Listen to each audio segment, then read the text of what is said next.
হায়রে ভাই, মিথিলা এত সুন্দর জায়গা দেখতে গিয়েছে কিন্তু তার প্যান্ট পরতে ভুলে গিয়েছে, জায়গা পরে চলে গিয়েছে সেখানে এত সুন্দর জায়গা উপভোগ করার জন্য।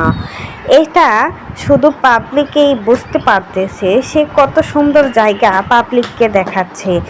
আসলে মিথিলার কথা কি বা বলবো, দিন দিন যেন এই মেয়েটা দিন দিন অশ্লীল হয়ে যাচ্ছে। এখন কয়টা টাকার মুখ দেখেছে বলে এখনই প্যান্ট খোলা শুরু করে দিয়েছে, আর কয়দিন পর শরীরে কোনো জামা কাপড়ই থাকবে না।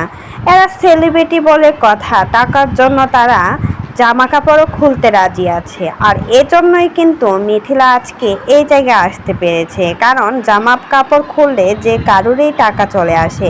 আর সেজন্যই কিন্তু মিথিলা এই জায়গায় আসতে পেরেছে। মিথিলার এই ভিডিওটা ছাড়ার পর পাবলিক সাবান পানি ছাড়া এইসব কমেন্ট করে যাচ্ছে মিথিলাকে। মিথিলা কয়েকটা দেশ ঘোরার পরে জামা কাপড় খোলা শুরু করে দিয়েছে। আর এদিকে রাখি পন্তরাকে দেখা যাচ্ছে তারা কত সুন্দরভাবে দেশ বিদেশ ঘুরে দেখাচ্ছে পাবলিককে, অথচ তাদের মাঝে কোনো অশ্লীলতা নেই। আর এদিকে মিথিলা শরীর পর্যন্ত দেখানো শুরু করে দিয়েছে শুধুমাত্র কয়টা ভিউ ব্যবসা করার জন্য। এরা আর যে কি কি করবে আল্লাহ জানে। আর এজন্যই কিন্তু মিথিলা এত টাকার মালিক হয়ে গেছে শুধুমাত্র কয়েক মাসে কয়েক বছরে। এটাই হচ্ছে মেন কারণ জামা কাপড় খুললে বেশি বেশি টাকা আসবে, আর সেজন্য মিথিলা এই কাজটাই করে যাচ্ছে। এটা পাবলিক এখন মিথিলাকে এত বাজেভাবে ট্রল করছে যা বলার মতো নেই।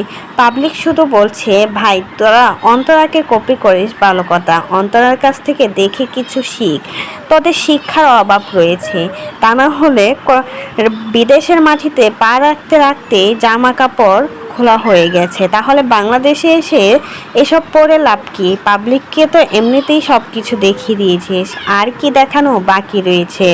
মিথিলাকে এখন সবাই এমনই বাজে বাজে মন্তব্য করছে মিথিলাকে নিয়ে, আর করবেই না কেন? মিথিলা যা শুরু করেছে তা মন্তব্য করার মতোই, কারণ তার কথা শুনতে হয়তো বা অনেক বেশি ভালো লাগে। তার জন্যই কিন্তু, কথা শোনার জন্যই কিন্তু মিথিলা এই কাজগুলো করে যাচ্ছে, আর একের পর এক দেশ ঘুরে বেড়াচ্ছে। তো এই বিষয়ে যদি আপনাদের কোনো মতামত থাকে সেটা কিন্তু অবশ্যই আমাদের কমেন্ট বক্সে কমেন্টে জানাতে অবশ্যই কিন্তু ভুলবেন না।